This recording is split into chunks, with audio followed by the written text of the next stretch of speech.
सुधा मूर्ति जी का आभार व्यक्त करता हूं कि कल उन्होंने चर्चा में महिलाओं के आरोग्य के विषय पर बल दिया था।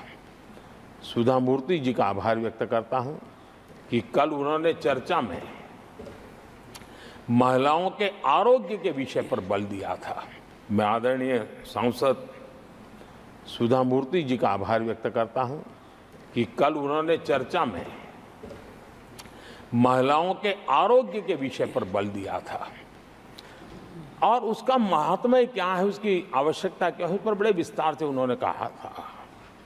और उन्होंने एक बात ये भी बड़ी इमोशनल बताई थी कि माँ अगर चली गई तो उसका कोई उपाय नहीं होता, फिर नहीं मिल सकती। ये भी बड़ी भावात्मकता से उन्होंने बताया था। विमेन हेल्थ, सैनिटेशन, वेलनेस पर हमने 10 वर्षों में एक प्रायोरिटी सेक्टर के नाते काम किया है।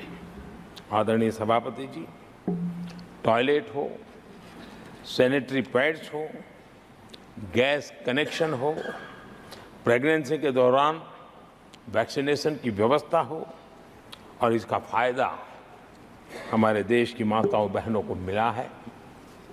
आदरणीय सभापति जी, आरोग्य के साथ साथ महिलाएं आत्मनिर्भर बने, उस दिशा में भी हम लगातार काम कर रहे हैं। बीते वर्षों में हमने जो 4 करोड़ घर बनाए हैं, उसमें से ज्यादातर घर हमने महिलाओं के नाम पर रखे।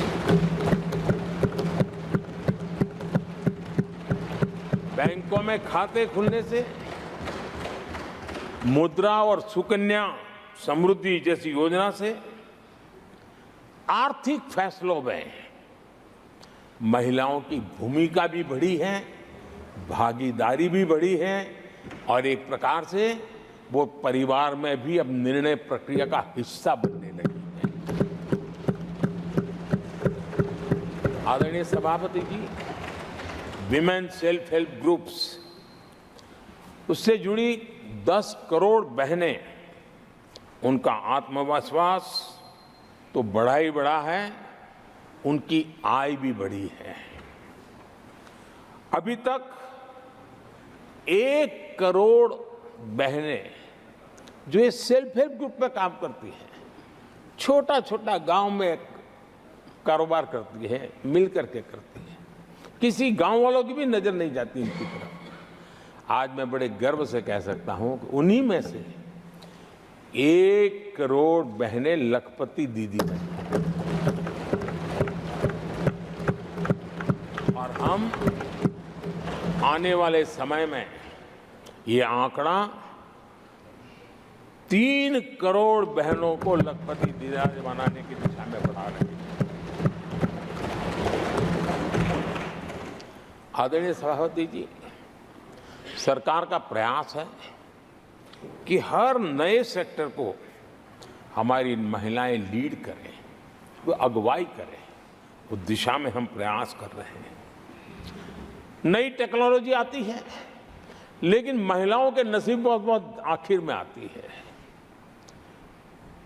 हमारी कोशिश है कि नई टेक्नोलॉजी का पहला अवसर हमारी महिलाओं के हाथ लगे और वे इसको बदलें। और इसी के तहत नमो ड्रोन दीदी ये अभियान बहुत सफलतापूर्वक आगे बढ़ा है और आज गांव में किसानों को मदद करने का टेक्नोलॉजी के माध्यम से काम गांव की हमारी महिलाएं कर रही। और मैं जब उनसे बात कर रहा तो मुझे कह रही है, अरे साहब हम तो कभी साइकिल भी नहीं चलाना जानते थे, आपने हमें पायलट बना दिया है और पूरा गांव हमें पायलट दीदी के नाम से जानने लगा। और इस गरिमापूर्ण बात उनके जीवन में आगे बढ़ने के लिए बहुत बड़ी ताकत बन जाता है, एक बहुत बड़ा ड्राइविंग फोर्स बन जाता है। आदरणीय सभापति जी, देश का दुर्भाग्य है कि ऐसे संवेदनशील मामलों में भी राजनीति जब होती है तब देशवासियों को और विशेषकर महिलाओं को अकल्प पीड़ा होती है। ये जो महिलाओं के साथ होते अत्याचार में विपक्ष का जो सिलेक्टिव रवैया है,